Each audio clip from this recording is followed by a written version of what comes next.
Hey there! Today we're diving into a common problem that users might encounter when working with their functions.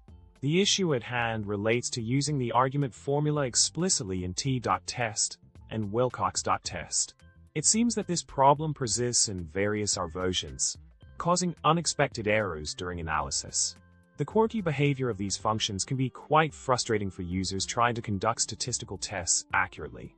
Now, let's focus on the solution to this perplexing problem. The key lies in understanding the generic nature of t.test along with how method dispatch operates in R. By delving into the code snippet stats, t.test function x, use method t.test, we uncover the mechanism behind method dispatch in R. Omitting the second argument triggers method dispatch based on the first argument, which is generally the desired behavior. In the case of t.test, data equals sleep, formula equals extra group.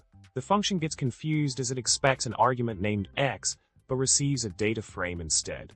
This leads to the error and frustration users may encounter. In conclusion, we've explored a quirky problem in our functions related to t.test and Wilcox.test. Understanding the inner workings of generic functions, method dispatch, and argument handling sheds light on the unexpected errors users may face.